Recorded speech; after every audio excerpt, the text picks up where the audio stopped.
Hello, friends. I'm Chevee. Welcome to my shed. How are you today? How's life in your world? How's things where you are? I hope it's fantastic. Everything here is great. As I said yesterday, we played some RPGs this weekend. We played Dungeon World from Sage Kobold Productions, published by The Burning Wheel. This is a rules light version of D&D. I would say that it very much is D&D, just without all the rules, and I think that makes it special. My kid has been asking to play D&D, but the last time we tried it, it was a bit of a disaster.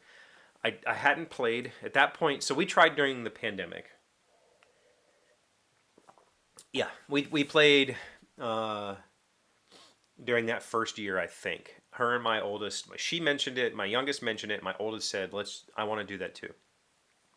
And so I bought the starter kit and the essentials kit, the 2 box sets, and figured some people told me that the Fandelver adventure was a good starting adventure, so I went for it. And turned out it was kind of a mistake, because I think what they wanted to do was tell stories, and what I wanted to do was remember how to be a GM, and I hadn't done it in a while. My headspace wasn't in the right spot. And so I just said, here's some, what kind of character do you want to be? My kid said a thief. I handed her the thief character from the box set. My other kid wanted to be like a wizard, demon, whatever, so I handed her the kit. The wizards, I was like, here's your characters. And I'm like, oh, we don't get to make characters. And I was like, yeah, they're already kind of made. We can, you can add some backstory. So we developed a little bit of backstory. I developed a session 0 for them, which was instead of like Fandelver kind of tells you to just do whatever you want to get the characters on this road to this place. So I ran a quick little like role-playing session where they're talking to this guy who's hiring them to help him get some stuff, to kind of escort his wagon or whatever. And then they get attacked. Like, they get attacked in the middle of the night. Or at that meeting, they get attacked, so I did a small little combat. And looking back at that, my youngest definitely got it. Like, she got it. She was like, I'm doing this, I'm doing that. I know this because of my training and whatever. Like, she was just making up her narrative. My oldest was like looking for the rules to tell her what to do. Doing the, what my sheet says I can do this. Can I do that? Like, you can do whatever you want, right? So we played like 2 or 3 sessions. We got to the little goblin fight. We get to the first little cave, and we start going through it. And it just seemed to me like they weren't into it at all. And they never brought it up again. We played those first few sessions. So that was a few years ago. My youngest has been asking again to play, and I said, okay. I said, are you wanting to play D&D specifically, or are you just wanting to play an RPG where you can, a fantasy RPG with stories? I want to make stories. And I said, all right. So I picked this up. This is based on the Powered by the Apocalypse system, which is a very rules light, roll 2d6. On a 10 plus, you do whatever it is you're trying to do. On a 7 to 9, you do whatever you're trying to do, but there's a complication. On 6 or less, you fail. And you roll these 2d6, you add your bonuses, and you move on with your life. This has been kind of scoffed at a little bit because it really is D&D light. Like, they kept the race and class combinations. They kept alignment. They kept the way that the spell books, remembering spells and forgetting spells and burning out. They kept a whole lot of D&D in here. And that's specifically why I picked it. Because I think my kid had heard these D&D terms and this D&D, whatever, and so I thought this was the closest, this was a good approximation, but a more modern narrative-first system and something that she could grasp. It's not really designed to be run one-on-one duets, like, it was just me and her, but I think it worked out.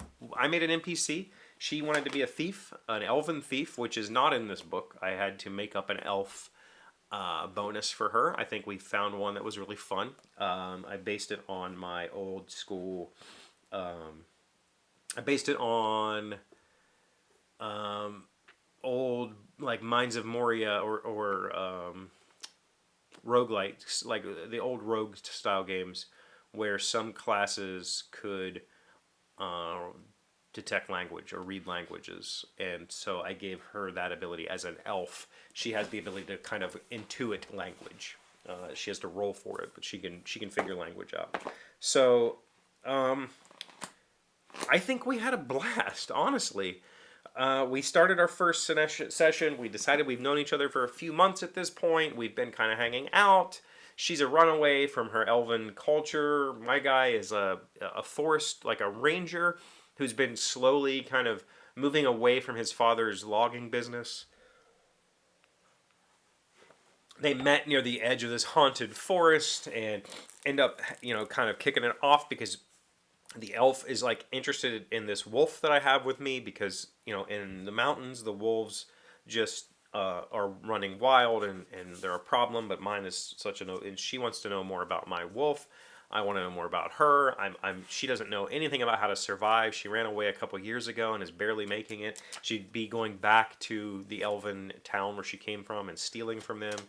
And so I want to teach her how to like live in the wilderness and appreciate the wilderness. And we just went for it, right? And we had a really good time. We ended up making a map. This is something that I used to do. I did not do this for the D&D game. This is something that I used to do where you just draw the map on a series of index cards and it can kind of grow and shrink. I've been doing this since the 90s. This was something that I've always done. But with the Fandelver thing, we had maps, so I would take time, we'd draw these maps, and they would get bored of the combat and the rolling dice or whatever. So this was much more fun for her. She's like, wait, I think there should be another card between here because I think we need to add some space, or there needs to be, a different feature in here, and so we kind of shifted things around. I was worried about having some sort of... I didn't prep anything. I didn't prep a dungeon. I didn't prep an adventure hook. I just kind of let it all spill out. And so that first session, I just said, all right, we're standing in the woods in front of this giant stone door that's, kind of jutting out from the hillside. It's definitely hand-carved stone, stacked block. One door is open. We can see some tracks. Why are we here? And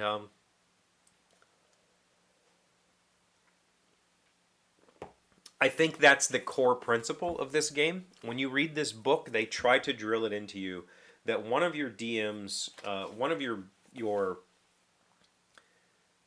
like core beliefs as a DM is ask questions and use the answers. And I did that a lot. And through that, we created a very smart little first encounter type of dungeon with an antechamber that has a few creatures in it. Our fight drew in some more creatures we had to fight. There was a trap on the stairs we didn't discover and tripped over and fell down. There was a small tomb. This was actually a tomb, so it wasn't. It was like a mausoleum, a small one with an antechamber and like a little place at the bottom that had it had some writing on the casket, which is another one of the kind of directives as a GM. You should be a fan of the characters, and so you should give the characters room to use their abilities, and you should design things towards those abilities. So I added this inscription on this casket, or what appeared to be a casket. She was able to decipher it and figure out that there was kind of a puzzle in this room, which we solved, which led to a secret chamber where these ingredients, that her people had been looking for, we found them. We spun this whole story, and it was a blast. It was really, really fun. It was so much fun. We played for like 3 hours that first night, making characters, getting all that, doing that first adventure, talking about it. Then afterwards, I kind of went over, what did you think, whatever.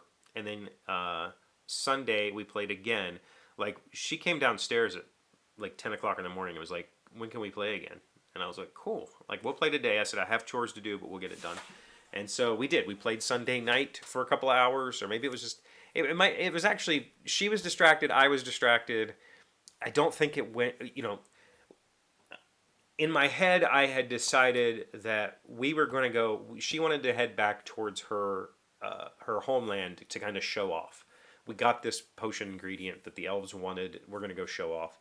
And I had decided that the creatures that we had fought, they were all intelligent creatures. I had put us against some gnolls, like a one gnoll and a band of these bird people that the Dungeon World calls ekeks. I don't know if that's a thing in other places, but in here it's definitely an ekek. And they're described as these bird people, which was pretty cool. I enjoyed that. So we had these bird people, and it said that they would... This is the other thing. So I put them in there because I figured they'd be a fun little... Like, they can jump. They can kind of have some little sneak attacks kind of thing. Where? I don't even know where the ekeks would be. So I just kind of threw those in there, and then I'm reading their description, and it says that they would... They would... Yeah, I don't even know where they are in this book. It said that they would... kind of do what a more powerful creature told them to do, like they would serve or whatever. And so I made them like servants of this gnoll who was sent there to search this place out, right? To find this place. And that was fun. Like it ended up, just because I read the little character description of the ekek, I was able to like, okay, cool. Now we have these gnolls, and once I had the gnolls, then the second night, I don't know where these things live. I have them on my cheat sheet. I made myself like a little bestiary. I took some of the monsters from the book, the ones that I was more interested in showing, and I made them. I made a very quick reference for those monsters. And in here I have the ekek. Where is that? Ekek says it's a denizen of the swamp. And they were definitely, well, I didn't read that. I didn't read into that, but they were basically in a wet area. There they are. Huh, yeah. It says they will carry out the bidding of a more powerful creature. And so the gnoll was a big gnoll. And so I had us be tracked. We got tracked by some gnolls. The second night we had a combat with them. It did not go well. We almost died. I threw a giant gnoll alpha at us. He was kind of hunting us, and he almost killed us, and I had to have him run off. But so we were like, can we just let's take a break, and we did. But we had an absolute blast of a time, and I think we're going to keep playing this little thing, and I'm excited about that. I really am. Yeah. It was a good time. Any questions? Got any comments? Have you played Dungeon World? Let me hear about it in the comments below. Thank you for being here as always. Thank you for liking, commenting, subscribing, being amazing friends and wonderful people. I really appreciate you. And I'll see you again tomorrow. Today's word you should know sounds smart is subrogation. It is a noun meaning the substitution of one person for another with respect to lawful claim or right. The subrogation clause in the lease says that if the landlord cannot collect rent from the tenant, she has the right to collect from the co-signer of the leasing agreement.